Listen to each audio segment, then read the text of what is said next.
وعد الله الذين آمنوا وعملوا الصالحات ليستخلفنهم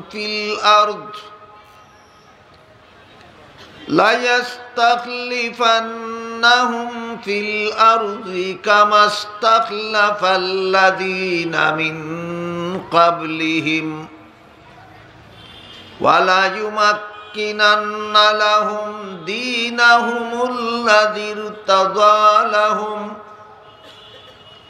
ولا يبدلنهم من بعد خوفهم أمنا يعبدونني لا يشركون بي شيئا ومن كفر بعد ذلك فأولئك هم الفاسقون وقال رسول الله صلى الله عليه وسلم بادروا بالأعمال فتنا كقطع الليل المظلم أو كما قال عليه الصلاة والسلام শ্রদ্ধেয় সভাপতি হযরত উলামায়ে কেরাম, সম্মানিত সুধী সমাজ, দূর দূরান্ত থেকে আগত সর্বস্তরের মুসলমান ভাইয়েরা আমার ও আমার পর্দানিশীন মা ও বোনেরা, পবিত্র কোরআনের সূরায়ে নূর এর 55 নম্বর আয়াত আমি আপনাদের সামনে তিলাওয়াত করেছি। এই আয়াত আল্লাহ পাক রব্বুল আলামিন মহানবী মুহাম্মদুর রাসূলুল্লাহ সাল্লাল্লাহু আলাইহি ওয়াসাল্লামের কাছে নাজিল করেছিলেন সাহাবায়ে কেরাম রাদিয়াল্লাহু আনহুম আজমাইনের একটি প্রশ্নের জবাবে। সাহাবাগণ রাসূলের কাছে একটি প্রশ্ন করেছিলেন, সেই প্রশ্নের জবাবে আল্লাহ রাসূলের কাছে এই আয়াতটি নাজিল করেছিলেন। আপনারা যারা নিয়মিত কোনো না কোনো তাফসীরুল কোরআন সম্মেলনে যোগদান করে থাকেন, আপনারা শুনে থাকবেন, আমিও বিভিন্ন অনুষ্ঠানে বলে থাকি, কোনো প্রশ্নের জবাবে যদি আল্লাহ কোরআনের কোনো অংশ নাজিল করেন, তাহলে সেই প্রশ্নকে নাজিলকৃত কোরআনের অংশের শানে নুজুল বলা হয়। শানে নুজুল তাফসীরুল কোরআনের একটি পরিভাষা। এর অর্থ হলো নাজিল হওয়ার অবস্থা। যে অবস্থার প্রেক্ষিতে আল্লাহ কোরআনের কোনো সূরা বা কোনো আয়াত নাজিল করেন, সেই অবস্থাকে নাজিলকৃত সূরা বা নাজিলকৃত আয়াতের শানে নুজুল বলা হয়। অবস্থাটা কোনো সময় কোনো প্রশ্নও হতে পারে, অবস্থাটা কোনো সময় কোনো সমস্যাও হতে পারে, অবস্থাটা কোনো সময় কোনো ঘটনাও হতে পারে। কোনো ঘটনা উপলক্ষে যদি আল্লাহ কোনো আয়াত বা সূরা নাজিল করেন, তাহলে সেই ঘটনাটাই নাজিলকৃত আয়াত বা সূরার শানে নুজুল। কোনো সমস্যাকে কেন্দ্র করে তার সমাধান কল্পে যদি আল্লাহ কোনো সূরা বা আয়াত নাজিল করেন, তাহলে সেই সমস্যাটাই নাজিলকৃত আয়াত বা সূরার শানে নুজুল। কোনো প্রশ্নের জবাবে যদি আল্লাহ কোনো সূরা বা কোনো আয়াত নাজিল করেন, তাহলে সেই প্রশ্নটাই নাজিলকৃত আয়াতের শানে নুজুল। যেহেতু সাহাবায়ে কেরাম রাদিয়াল্লাহু আনহুম আজমাইনের একটি প্রশ্নের জবাবে সূরায়ে নূরের 55 নম্বর আয়াত আল্লাহ নাজিল করেছেন, তাই সাহাবায়ে কেরামের সেই প্রশ্নটি সূরা নূরের 55 নম্বর আয়াতের শানে নুজুল। সেই প্রশ্নটি কি ছিল? সাহাবায়ে কেরাম রাদিয়াল্লাহু তাআলা আনহুম আজমাইন মুহাম্মাদুর রাসূলুল্লাহ সাল্লাল্লাহু আলাইহি ওয়াসাল্লামের কাছে একটি প্রশ্ন পেশ করলেন। বললেন, ওগো আল্লাহর রাসূল, 13 বৎসরের মক্কি জিন্দেগিতে আমরা মুসলমানেরা শান্তিতে জীবনযাপনের সুযোগ পেলাম না সন্ত্রাসীদের হামলা নীরবে সহ্য করতে করতে। আর 10 বৎসরের মাদানী জিন্দেগিতে শান্তিতে বসবাস করার সুযোগ পেলাম না অনবরত জেহাদে অংশগ্রহণ করতে করতে।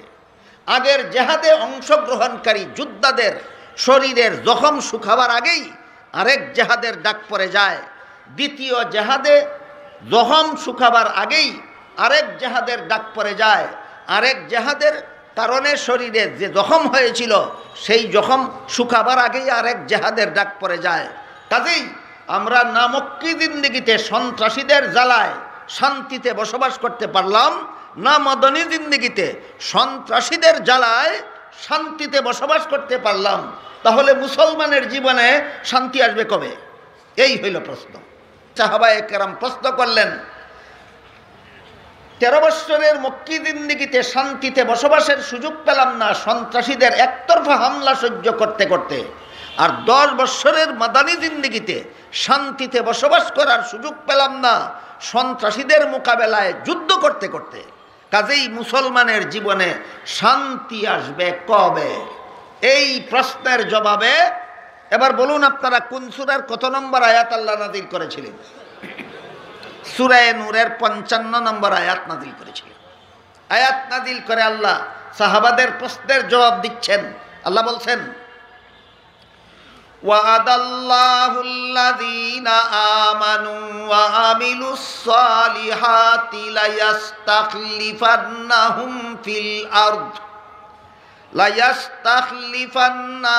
ফিল আরদি কামাস্তাখলাফাল্লাযীনা মিন ক্বাবলিহিম ওয়ালা ইউমাক্কিনান্না লাহুম দীনাহুমুল্লাযী ইরতাদা লাহুম ওয়ালা ইউবাদদিলান্নাহুম মিন বাদি খাউফিহিম আমনা।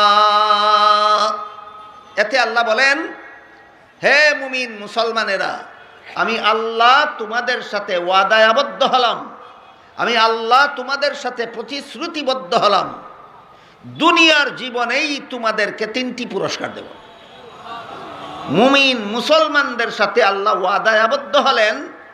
আখিরাতের জীবনের কথা পরে আল্লাহ বলেন, দুনিয়ার জীবনেই তোমাদেরকে 3টি পুরস্কার দেব। 1 নম্বর পুরস্কার, লায়াস্তাখলিফান্নাহুম ফিল আরদ, পৃথিবীর শাসন ক্ষমতা। 2 নম্বর পুরস্কার, ওয়ালা ইউমাক্কিনান্না লাহুম দীনাহুমুল্লাযী ইরতাদা লাহুম, যে ইসলাম ধর্মকে আমি আল্লাহ তোমাদের জন্য পছন্দ করে নিলাম, সেই ইসলাম ধর্মকে আমি আল্লাহ নিজে সমগ্র পৃথিবীতে প্রতিষ্ঠিত করে দেব। 3 নম্বর পুরস্কার, ওয়ালা ইউবাদদিলান্নাহুম মিন বাদি খাউফিহিম আমনা, সন্ত্রাসীদের হামলার থেকে তোমাদেরকে নিরাপদ করে দেব। আখিরাতে না দুনিয়াতে? তাহলে মুমিন মুসলমানের সাথে আল্লাহ দুনিয়াতে কতটি পুরস্কার দিতে ওয়াদায় আবদ্ধ হলেন? 3টি পুরস্কার। 1 নম্বর, সারা বিশ্বের শাসন ক্ষমতা তোমাদের হাতে দেব। 2 নম্বর, ইসলাম ধর্মকে আমি আল্লাহ সারা বিশ্বে প্রতিষ্ঠিত করে দেব। 3 নম্বর, সন্ত্রাসীদের হামলার থেকে আমি আল্লাহ তোমাদেরকে নিরাপদ করে দেব। তখন তোমরা সন্ত্রাসীদের হামলার থেকে নিরাপদ হয়ে দুনিয়াতে জীবনযাপন করতে পারবে। এবার বলুন, আল্লাহ যে 3 পুরস্কারের ঘোষণা দিলেন, মুমিন মুসলমানদের সাথে ওয়াদায় আবদ্ধ হলেন, 3টি পুরস্কার আখিরাতে দিবেন না দুনিয়াতে দিবেন? দুনিয়াতে দিবেন। বর্তমান দুনিয়ার শাসন ক্ষমতা মুসলমানদের হাতে না মুসলমানের শত্রুদের হাতে? বর্তমান দুনিয়ায় ইসলাম প্রতিষ্ঠিত না অবহেলিত? বর্তমান দুনিয়ার মুসলমানেরা সন্ত্রাসীদের হামলার থেকে নিরাপদে না আক্রান্ত? তাহলে আল্লাহর ওয়াদাগুলি গেল কোথায়? এই হলো বর্তমান দুনিয়ার মুসলমানদের সবচেয়ে বড় গুরুত্বপূর্ণ বিষয়। আল্লাহ ওয়াদা দিলেন দুনিয়াতেই আমাদেরকে, পৃথিবীর শাসন ক্ষমতা আমাদের হাতে দিবেন। আল্লাহ ওয়াদা দিলেন ইসলাম ধর্মকে সারা বিশ্বে তিনি প্রতিষ্ঠিত করে দেবেন। আল্লাহ ওয়াদা দিলেন বিশ্ব সন্ত্রাসীদের হামলার থেকে মুসলমানদেরকে নিরাপদ করে দেবেন। অথচ বর্তমান বিশ্বের কোনো দেশ স্বাধীনভাবে মুসলমান শাসন করে না। অর্ধশতাধিক মুসলিম দেশের গদিতে মুসলমান শাসনকর্তা বসা থাকলেও এরা স্বাধীন শাসনকর্তা নয়, এরা বিশ্ব সন্ত্রাসীদের পুতুল সরকার। আপনারা জানেন বর্তমান আফগানিস্তানের গদিতে মুসলমান বসা আছে। এই মুসলমান আফগানিস্তানের স্বাধীন সরকার না আমেরিকার পুতুল সরকার? ইরাকের গদিতে মুসলমান বসা আছে, কিন্তু ইরাকের সেই গদিনিসীন মুসলমান স্বাধীনভাবে দেশ শাসন করে না আমেরিকার পুতুল সরকার? এইভাবে প্রত্যক্ষভাবে হোক অথবা পরোক্ষভাবে হোক বর্তমান বিশ্বে অর্ধশতাধিক দেশের মুসলিম দেশের গদিতে যে সমস্ত মুসলমানেরা বসা আছে এরা স্বাধীন দেশ শাসক নয়, এরা বিশ্ব সন্ত্রাসীদের পুতুল সরকার। কাজেই বর্তমান বিশ্বের শাসন ক্ষমতা মুসলমানদের হাতে হবে দূরের কথা, বর্তমান বিশ্বের কোনো একটি দেশের স্বাধীন শাসন ক্ষমতাও মুসলমানদের হাতে নাই। তারপর ইসলাম, আল্লাহ যে বলেন দুনিয়াতে ইসলাম ধর্মকে আমি আল্লাহ প্রতিষ্ঠিত করে দেব সারা দুনিয়ায়। সারা দুনিয়ায় ইসলাম প্রতিষ্ঠিত হবে দূরের কথা, বর্তমান দুনিয়ার সিংহভাগ মুসলমানদের হাতে ইসলাম অবহেলিত। বেদিন কাফিরের কথা আপাতত আজকের মতো বাদই দিলাম। বেদিন কাফির ইসলামের শত্রু, ইসলামকে তো অবমাননা করবেই। বর্তমান দুনিয়ার সিংহভাগ মুসলমানের হাতে ইসলাম অবহেলিত শুধু নয়, অপমানিত, লাঞ্ছিত। মুসলমানের হাতে ইসলাম লাঞ্ছিত। আল্লাহ পাক রব্বুল আলামিন ইসলামের যত বিধান কুরআন সুন্নাহর মাধ্যমে দিয়েছেন, এর মধ্যে পবিত্র কুরআনের সূরাতুল বাকারার 275 নম্বর আয়াতে আল্লাহ বলেন আহাল্লাল্লাহুল বাইআ ওয়া হাররামার রিবা। ব্যবসাকে আল্লাহ হালাল করেছেন, সুদের কারবারকে করেছেন হারাম। আমার কথা বুঝে থাকলে বলুন, ইসলামের বিধানে সুদ হালাল না হারাম? হারামের মর্ম কি? এটা আমাদের জন্য উপকারী ছিল, আল্লাহ অবিচার করে নিষেধ করে দিয়েছেন। এই হলো হারামের মর্ম। কি বলেন? জিনিসটা আমাদের জন্য উপকারী ছিল, কিন্তু আল্লাহ অবিচার করে নিষেধ করে দিয়েছেন, এর নাম হারাম না। যা কিছু বান্দার জন্য ক্ষতিকর আল্লাহ জানেন, তাই আল্লাহ নিষেধ করে দিয়েছেন, সেইটার নাম হারাম। কাজেই হালাল হারামের পরিভাষা যেই মুসলমান বুঝে, সেই মুসলমান ভালোভাবেই জানে যে সুদের কারবারে মানব জাতির কোনো মঙ্গল নেই। এই জন্য আল্লাহ সুদের কারবার হারাম করে দিয়েছেন। বর্তমান দুনিয়াতে যত দেশ মুসলমানের শাসন করে, এর মধ্যে কোন দেশে সরকারিভাবে সুদের কারবার চালু নাই? যতগুলি দেশ মুসলমান শাসন করে সবগুলি দেশে সরকারিভাবে সুদের কারবার চালু। এর মানে হলো বর্তমান বিশ্বের অর্ধশতাধিক মুসলিম শাসিত দেশের সরকারেরা ইসলামের বিধানের প্রতি শ্রদ্ধাশীল না অবজ্ঞাকারী? মুসলমানেরা যদি ইসলামকে অবজ্ঞা করে, শ্রদ্ধা করবে কারা? পরিষ্কার হয়ে গেল যে বর্তমান দুনিয়ার মুসলমানদের কাছে ইসলাম অবহেলিত, লাঞ্ছিত। তেমনিভাবে আল্লাহ পাক রব্বুল আলামিন সূরা আহজাবের 33 নম্বর আয়াতে বলেন ওয়াকারনা ফি বুয়ুতিকুন্না ওয়ালা তাবাররাজনা তাবাররুজাল জাহিলিয়াতিল উলা। এর মর্মার্থ হলো আল্লাহ বলেন, হে রাসূলের বিবিরা আর সমস্ত মুসলমানের নারীরা, তাকে সম্বোধন করেছেন নবীর বিবি আর সমস্ত মুসলমান নারী, এদেরকে সম্বোধন করে আল্লাহ বলেন, কারনা ফি বুয়ুতিকুন্না, তোমরা বসবাসের ঘরে থাকো। মুসলমানের নারীদেরকে আল্লাহ সূরা আহজাবের 33 নম্বর আয়াতে কোথায় থাকতে বলেছেন? বসবাসের ঘরে থাকো, বসবাসের ঘরে থাকো। বর্তমান সমাজের বড় বড় শিক্ষিত পণ্ডিত মুসলমানেরা প্রশ্ন করে ইসলামের এই বিধানের বিরুদ্ধে।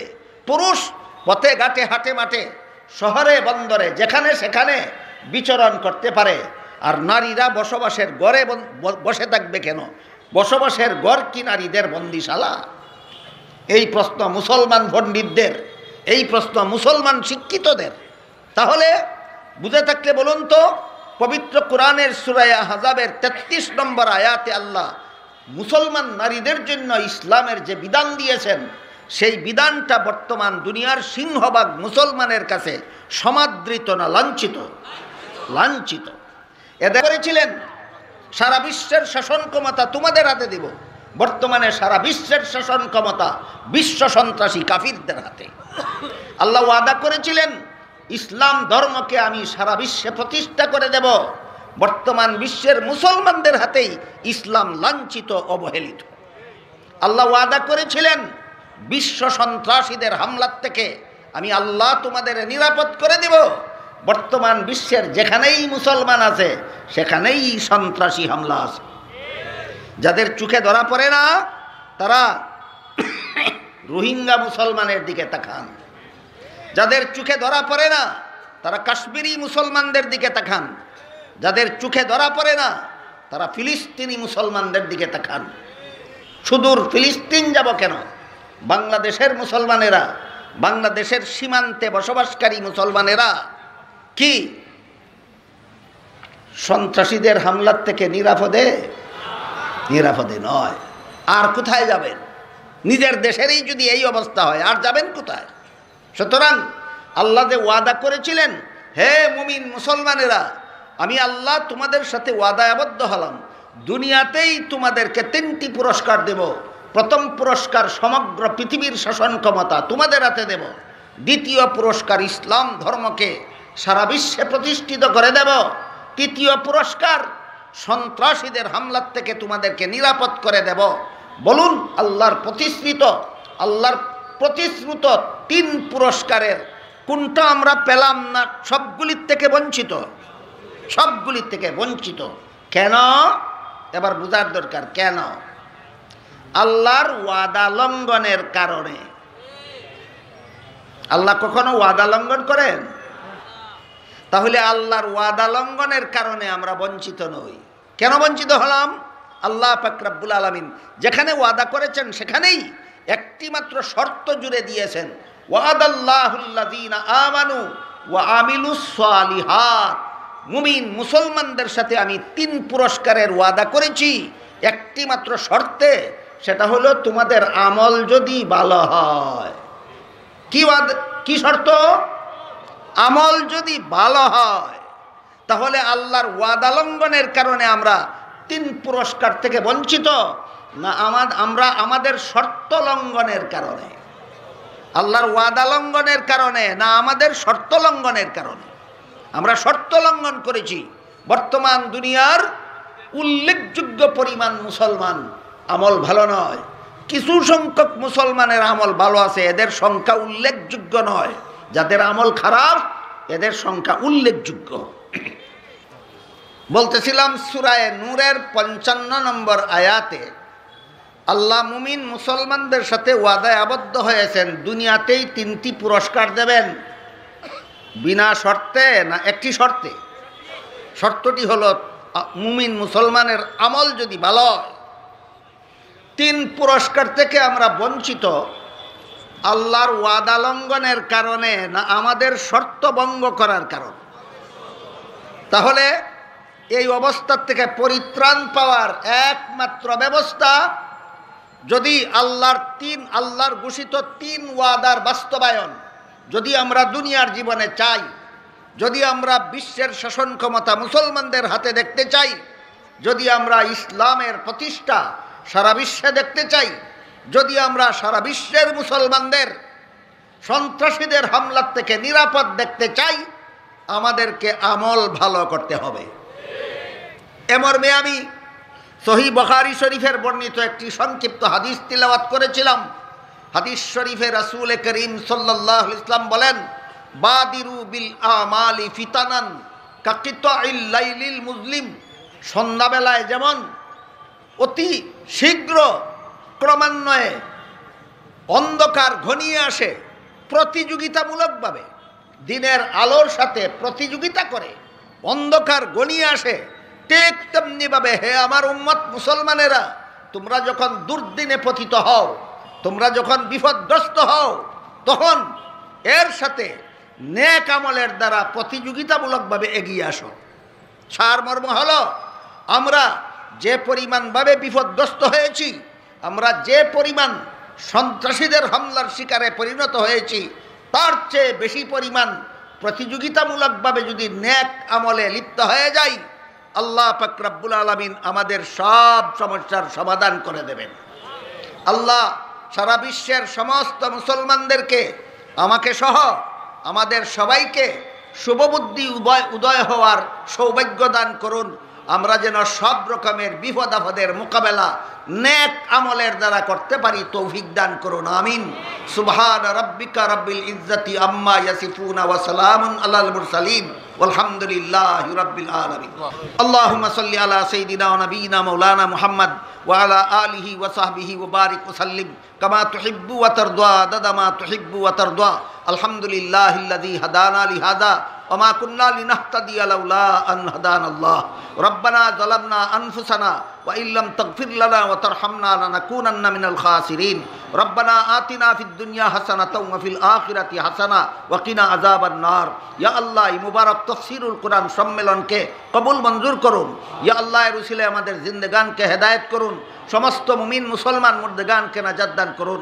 ইয়া আল্লাহ, এখানে কোরআন হাদিস থেকে যা কিছু আলোচনা হচ্ছে, আমাদের বুঝার এবং আমল করার, পালন করার তৌফিক দান করুন। ইয়া আল্লাহ, আমাদের আমল সংশোধনের মাধ্যমে আপনার ঘোষিত দুনিয়ার 3 পুরস্কার এবং আখিরাতের জান্নাত লাভের তৌফিক দান করুন। ইয়া আল্লাহ, আমার কাছে যারা যত রকমের দোয়ার দরখাস্ত করেছেন, প্রত্যেকের নেক দোয়াকে কবুল মঞ্জুর করুন। যারা যত আশা নিয়ে হাত উঠাইছি, প্রত্যেকের নেক বাসনাকে কবুল মঞ্জুর করুন।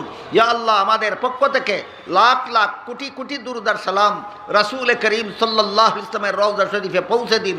রব্বানা তাকাব্বাল মিন্না ইন্নাকা আনতাস সামিউল আলিম ওয়া তুব আলাইনা ইন্নাকা আনতাত তাওয়াবুর রহিম। ওয়া সুবহান রাব্বিকা রাব্বিল ইজ্জাতি আম্মা ইয়াসিফুন ওয়া সালামুন আলাল মুরসালিন ওয়ালহামদুলিল্লাহি রাব্বিল আলামিন। আমিন বিরহমাতিকা ইয়া আরহামার রাহিমিন।